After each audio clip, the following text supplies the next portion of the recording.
Hey everybody, Richard here. How's it going? It's been a while since my last video. I know I'm sorry, but I've been really busy. And with what you ask? Oh, I'm glad you asked. I've been busy with making a course about Japanese writing, like an actual full-blown course.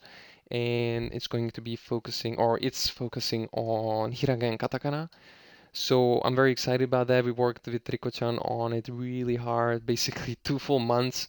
And the last month was just so intense. We like really just wanted to get it done and also like do a really good job. And it was very intensive. So we didn't have the time to produce anything for our YouTube channel.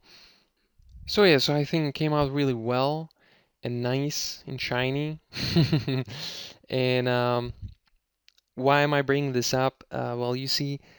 During the creation of this course, I was researching with Riko-chan some more information about Hiragana and Katakana, and we've uncovered a couple of, interesting things that you don't really get to learn about, and just anywhere. It took some digging, but we've uncovered a couple of not well-known facts, even among Japanese people, about Hiragana and Katakana. So I thought it was just too interesting to just not do anything about that information, and I wanted to share it with you. So that's what this video is really about. So yeah, so if you watched my previous video about Japanese writing, I've talked about kanji coming from China, and then hiragana and katakana being based off of kanji, and then like implemented into the Japanese writing system. And that's true. But I would like to add a couple of things that I've uncovered, like I said. So first of all, back in the day, you see, Japan was very pro men. All right, women were not allowed to read or write. They just were not allowed to know the writing.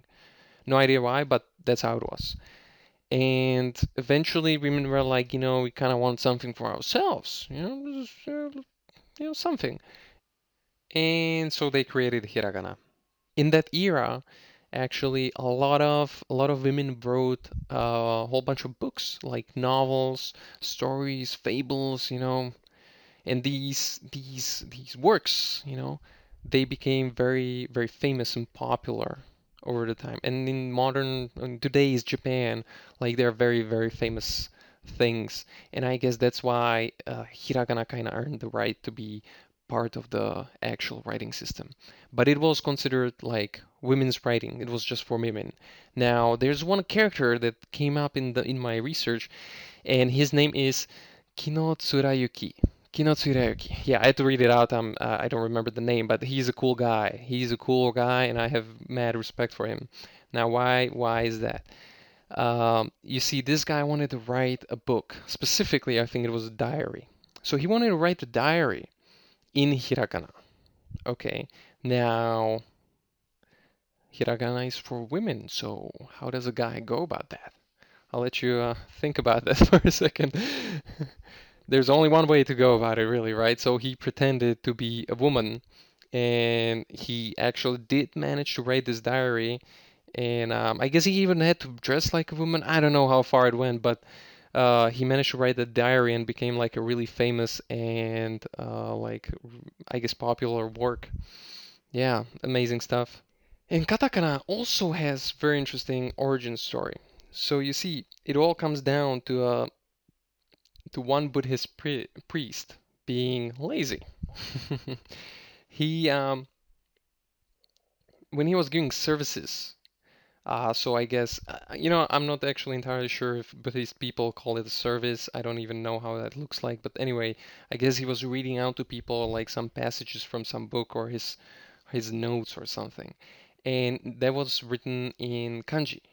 And since kanji that was the official writing at the time, he had to deal with that. But as you would assume, it was a pain in the butt to read kanji. I guess it was slow or just tiring. I don't know, but it was just annoying. So he figured out, hey, you know what? I have a brilliant idea. How about I create my own writing and make it easy for me to read this stuff? And so he did, and he created katakana. Now, why does katakana look so much different from hiragana? It's not just because it was made by different people. there was one more reason for it. You see, instead of using a brush to write, he was using like a bamboo stick. That instrument did not allow him to do like very round uh, shapes, strokes, lines. So what he had to do was create very straight lines, and that's why katakana is like very sharp edged, I guess. And that's pretty much how katakana came to be. Now, later on, it was like more people adopted it, and actually, what happened was it became men's writing, like for men. Since hiragana was for women, guys, I guess, wanted something for themselves as well. Now, at that point, hiragana was not part of the official language, I don't think. Otherwise, why would men need hiragana, right? Katakana, sorry. So, katakana was for men, hiragana was for women, but eventually it started to merge and it became like one thing, right? Now, this is also, I believe, the reason why, if you remember from my previous video about Japanese writing, I did mention that katakana was used for loanwords, but also slang.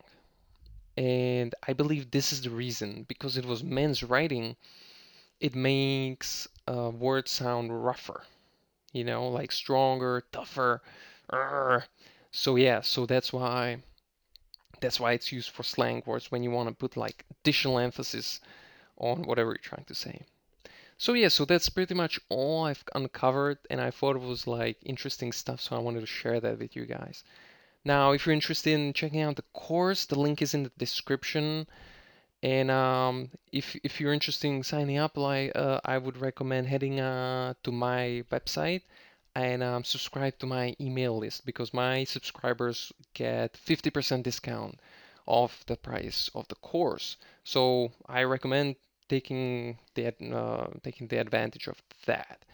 So that's it for this video. I hope you found it a little bit interesting at least, and I sure did. And that's it. Take care, and you know what?